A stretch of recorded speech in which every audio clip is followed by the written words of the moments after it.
Reichman University.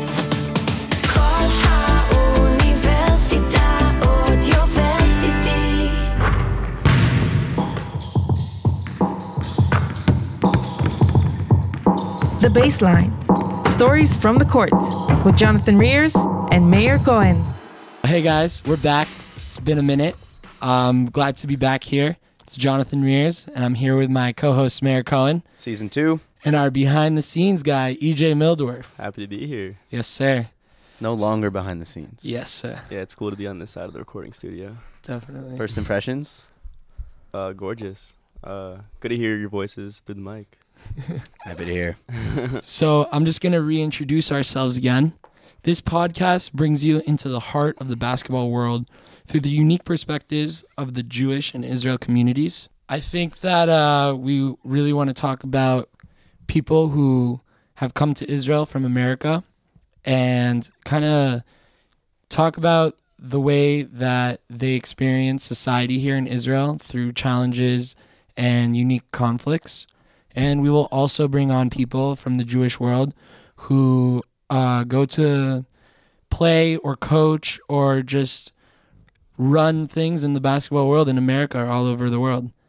We have a lot to talk about. It's been almost 2 years, year and a half. So yeah, it's been a year and a half. A lot has changed, of course, and I think that's a lot of the things we're going to discuss in this season, the second season of The Baseline, is where we were in the scene of Israeli basketball a year and a half ago and where we are now. Obviously, is drastically different because of the geopolitical situation, but it's going to be really interesting to hear how these players and the people who have spent time here maybe throughout the war or are coming now after, and kind of how they're getting adjusted and how their experience here has been changed. So I'm actually very much looking forward to hearing this. Definitely. I would say if you're passionate about basketball or curious about how Jewish athletes are treated abroad, or want to understand the experience of those who've come to play to Israel, this podcast is for you. It's for you.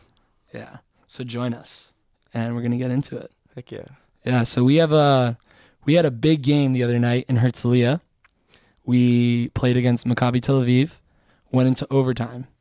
Crazy game. I was there personally. Our correspondent, John Rear, is important to note how the roster structure of Herzliya has changed in about the past year and a half or so. We had Maurice Kemp on, of course, a former MVP. If you haven't listened to that episode, check it out. But the team was still very good. Before the season before we'd interviewed Maurice, they had, of course, won the Winter League Championship here in Herzliya. Last year, let's be nice and say it was a rebuilding year. They weren't very good. We went to all these games very frustrated sometimes to see, but they've made a lot of roster changes. It was definitely hard with the war. That definitely had a little bit of an impact, but we did see that this year they were able to bring a lot of guys.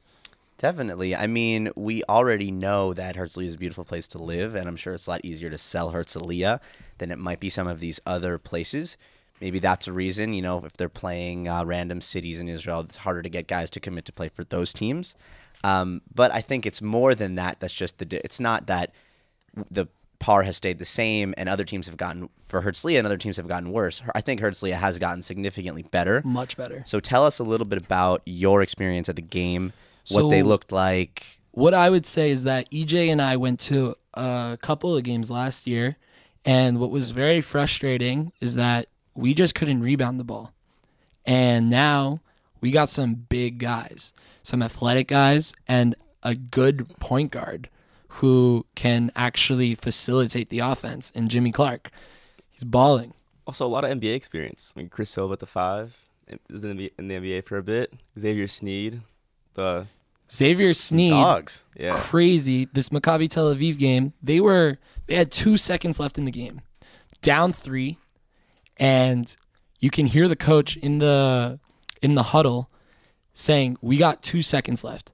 You either hit a 3 and it's a tie game, or you shoot a 3 and you get fouled and it's a tie game." Right. I saw that clip. It was a great clip. Great clip. Shout out to Ariel Conrose. I believe he got that. We have a friend of ours behind the scenes working for Herzliya. But it's interesting. They also got a new coach. Yes. Which huge. Can make all the difference. Young guy.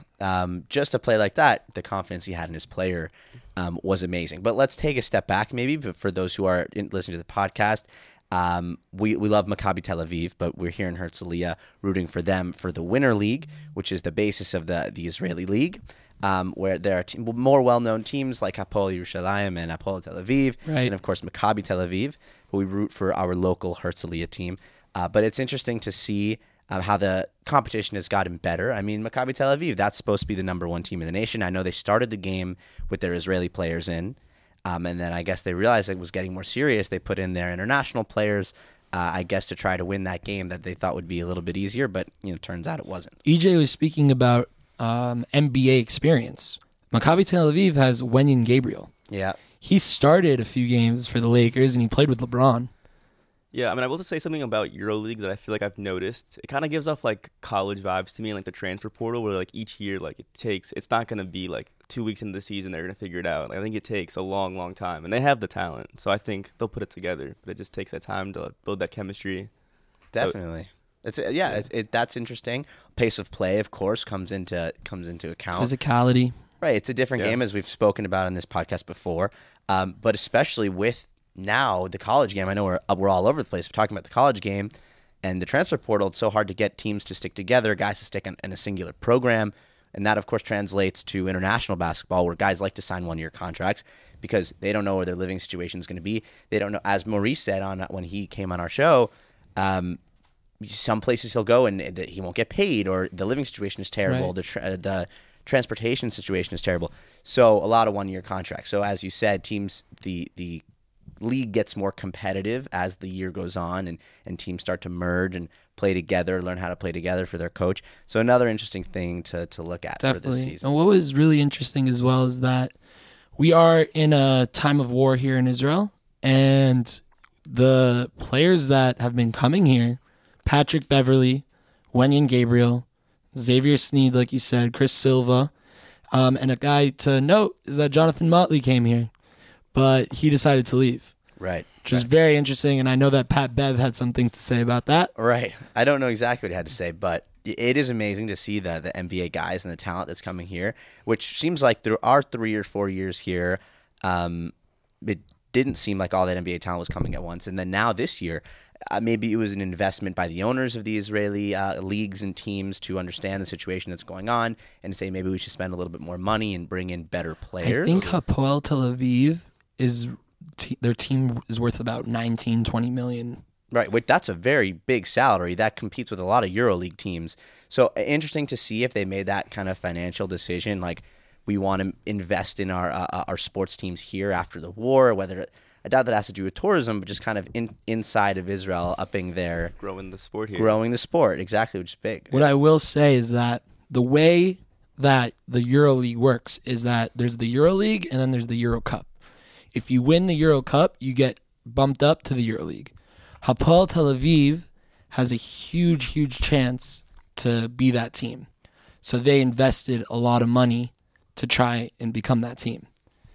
So that's interesting. So to set the structure, that the winter league moves up to the Euro Cup. The winner of the winter league gets a shot at the Euro Cup. I don't think that that's how it works. I think the winter league is its own entity by itself. Right, that makes sense. But Euro Cup, Euro League, that's how it works. Like the best teams in the Euro League are going to be in the Euro League, and the other teams in Europe are going to be in the Euro Cup. And then there's also the Champions League, which is separate. Right. Yeah, so I'm great to see the investment from Israeli teams. It's hard for Maccabi. I know overseas they've been playing without fans now for huge game last night. 2.5 years. Huge game last night. They did not win. They did not win. Last night. That was the same team we played. Panathinaikos, correct? Panathinaikos, yeah. Panathinaikos. Pana. They're a talented squad. They're very good. I remember. I think EJ has something to say about Pana. Their starting lineup is crazy. Their entire starting lineup is NBA talent. Lorenzo Brown also. Lorenzo Brown. Yurt 7. Shout out NC State Wolfpack. Kendrick Nunn, Jetty Osman, Juancho Hernan Gomez, and then there's a few more that I'm probably missing out. Right. And the fact that Maccabi stuck with them for honestly the entire game up until the last maybe minute and a half. Yeah. It's a really good sign. Were you guys watching the game? Did you see the game? We Second did half. watch the game, yeah. So we lost in 5 games in overtime. Maybe not in overtime, but in 5 games last year in the playoffs, in the semifinals. So I was hoping we'd pull this one out. But a very talented squad. Levi Randolph also, who's been playing already in Israel. And Saban Lee. Saban Lee also a star. But this kind of influx of NBA players is, we've alluded to many times. It's growing and the game is growing. And I think guys would rather play overseas and make a lot of money than play in the G League, and that's a change that is recent. And I will say, kind of not related, but sort of. I think Pat Bev is the perfect pioneer to like. Absolutely. His presence on social media. He's just an awesome guy. Wow. I think The Yom Kippur was post. amazing. Wow. So Wow. yeah, I saw him in Tel Aviv at Ted Arrow. I mean, one of the nicest guys. I've met a few professional athletes. Very nice, polite. Wanted to ask my name, how I'm doing, where I'm from. Very, very nice. And EJ, I totally agree. What could be better as a pioneer to play here in Israel than Pat Bev? And I think it's just a start. I think in the next couple of years, you're going to seeing guys coming over here that you probably wouldn't expect to be here. I think it's exciting to see. It is exciting. Herzliya too, specifically. Like I remember they talked about building a new stadium. I don't know how far that's going to go. If that's going to happen, hopefully it will. And listen, if you're going to join a team here, and if it's not Tel Aviv, why wouldn't you come here to Herzliya? We all know how beautiful it is. So I'll be interested to see. I know no matter where I end up, Herzliya will be my team in the Winter League, which is just an exciting thing to root for. Yeah.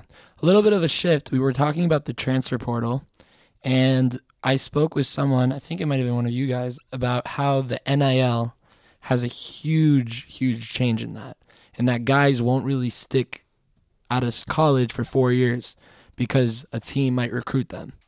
Right. Virginia head coach Tony Bennett resigned because right before this season, college basketball has just tipped off as we're recording this. But Tony Bennett, coach of Virginia, who's made the national championship game, he's a very accomplished coach, and he just decided to quit. I guess drop out. Wasn't a decision by the university. He's an amazing coach. He just couldn't keep up with the transfer portal. He just said it was too much, and kind of that power that we've seen this recent transition of power to the athletes, and I'm all for that. But in college sports, it's a bit of a different story. If you're in professional basketball and you say, or American football even, we want to give the athletes a voice, and for whatever social justice issues, I think that's a totally another thing. When we're saying give athletes a voice, that's an amazing concept. But when you give collegiate athletes too much power in terms of money, or they can make a threat to a Virginia head coach, hey, coach, if I'm not getting my 25 minutes a game, I have 9 programs that would like to have me and can pay me just as much as you can. And that's a very interesting imbalance of power in that game specifically. And it's interesting to see how each league, whether it's Winter League or for example, those issues with Motley about his contract, or Euro League, and even how it translates to the college level in American sports is just interesting to see that transition. And I think you really won't see a guy like Jalen Brunson, played 4 years at Villanova, 2 chips. Right. That's big. I don't think you really will see that anymore. Yeah. I mean, he was a weird one because also he went like super late in the draft for some weird reason. But no, I think players are staying much longer. Like RJ Davis, I think he could have balled in Europe if he didn't make it to the league. But I think he's getting like $2.5 million. College. Yeah, solely off NIL deals. That's more money than a lot of players are making internationally. Exactly. So if you're a college player, it 100% makes sense. Yeah. So I think interesting to see that transition. So do we want to foreshadow some of our guests that we might have on, some people we're interested in, for our listeners that have stuck with us and are now listening to us in our second season? There were, I think it was 2 seasons ago, there was a guy named Oded Brandwine. He's a backup guard for Herzliya. He also played for Maccabi. And he's a great guard, very high IQ basketball player. He retired, and he decided to open a gym called Clutch Sports in Ra'anana. And he's kind of doing what Chris Brickley did in New York. And he's bringing like guys like Denny Avdia when he comes in the summer. He trains there. Ram Sorkin, all these guys who are big, they train there. And it's really cool to see how Israeli basketball is evolving. And you see the NBA players coming here now, and the young talent like Omer Meir. Stud. Ben Saraf. Stud. Might go to the league. I hope so. I watched him play in one of their FIBA U20 or U18. I don't even remember. He was incredible. Lights out. I wasn't at the age where I watched Denny I wasn't involved in EuroLeague. Denny played a little bit in EuroLeague. He was good in the Winter League. I wasn't quite sure, but Ben Saraf is legit. I mean, I watched him, and I was very impressed by his talent. I think he'll be a lottery pick. I really do. And it's exciting to see, and all these small things are building on the culture here, and that's very exciting. Lottery pick is crazy. He's very talented. I'm excited. Good. I'm excited to see it. And a lot of NBA headlines, if we want to get to them. There's some good stuff going on in the league this year. Cavs are undefeated. Some top headlines. Cavs are undefeated. My Bucks are struggling. The quest for a repeat for John's Celtics and EJ's eternally mid Hornets. But it's going to be interesting to see. A lot of great stuff. We're now 13 games into this season. Yeah. Just about. We're seeing some emerging stars. I think that there's going to be definitely some surprises. I'd like to see Denver try to run it back before in the last couple of years, before this core, gets a little older and kind of starts wheels fall off a little bit. And there's some young, exciting teams, but I would love to see Cleveland get up there. I love the way they're playing. They're just moving the ball fast. Evan Mobley is bringing up the ball for them most of the time. Stretch guy. Ty Jerome has a big role on that team. Ty Jerome, Virginia guy. Virginia guy. Yeah. Good pull. Yeah. That was good pull. No, and something like this team, I think this core, what's it, like 3 years now, with like the Mitchell, Garland, Jared Allen, Mobley, Okoro. Like they're starting to figure it out. I guess new coaching staff though, because Bickerstaff is gone. Right. Yeah, it's interesting to see these.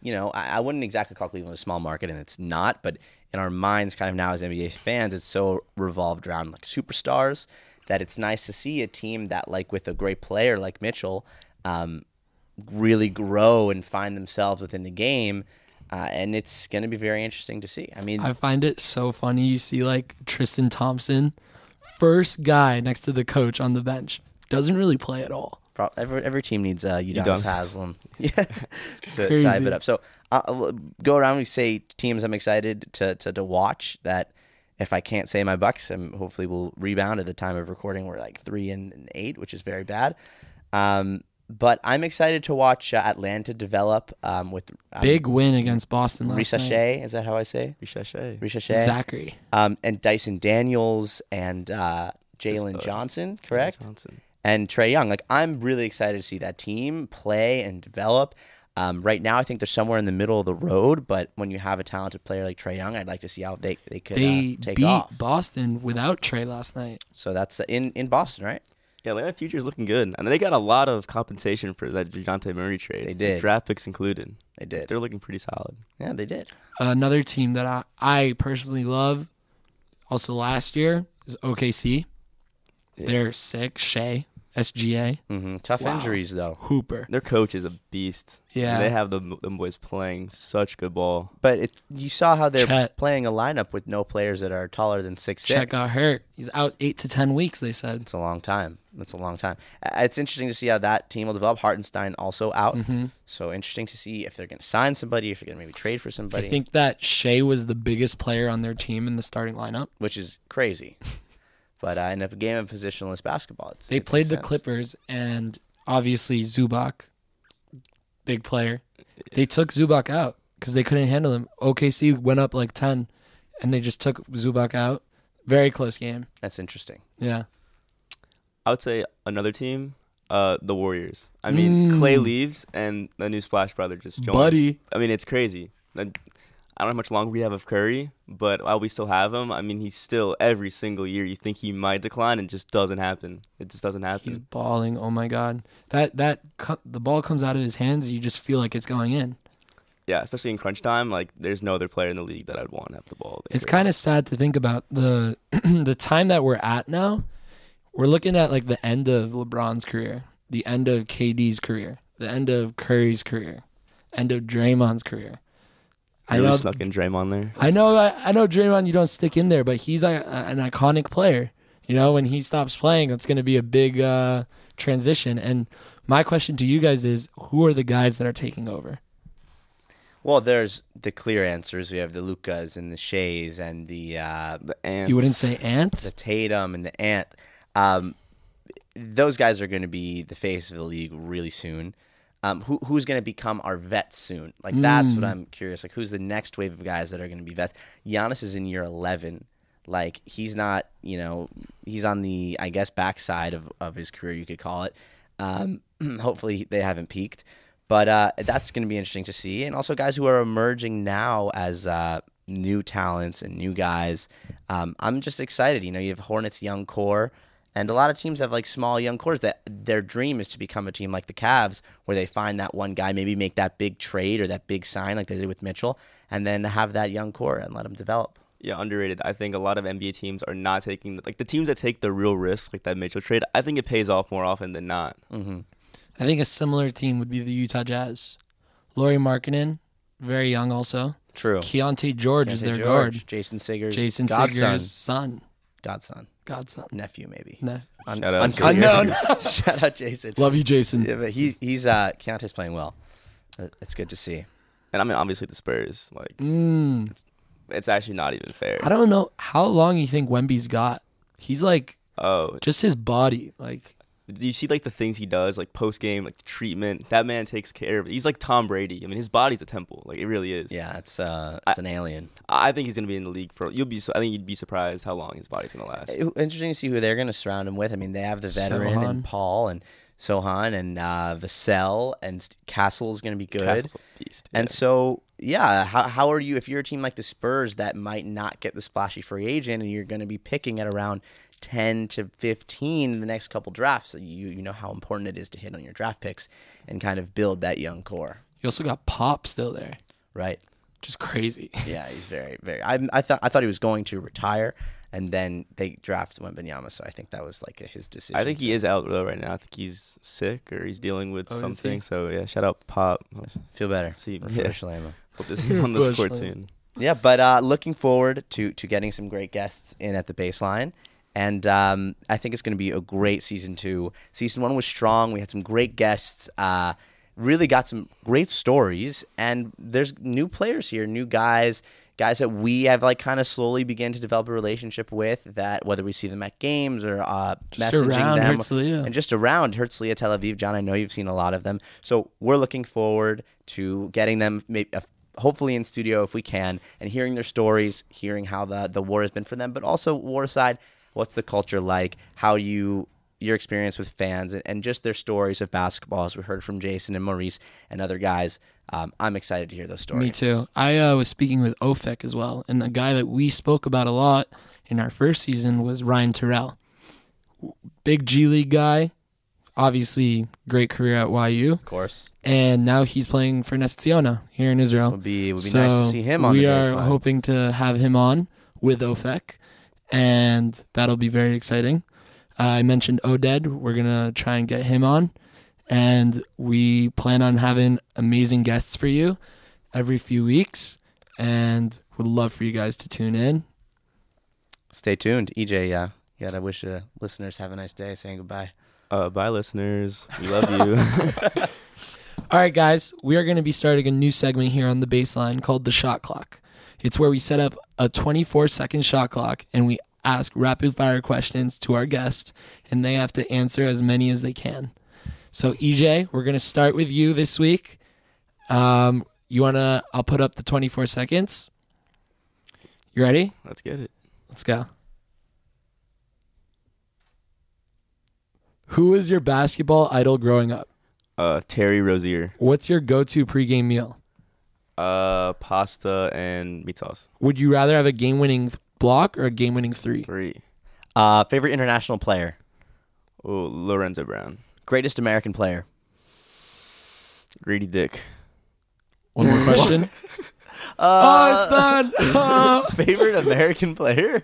You got 5. Favorite American player? I thought you were going to say Jordan. Favorite American player? Favorite American? Like American? Michael Jordan is American? Greedy Dick is American. Is he? I meant to say best. I actually said favorite. So I guess it worked out. Good answers. Well, great. EJ, your score is 5. That is a score to beat. We will be doing this every week with our guests. Awesome. You fucking killed it, man. Fun segment, boys. All right. Well done, EJ. Thank you to our listeners. We'll be back for episode 2. Yes, sir. Lila Toe. Peace. Love you guys.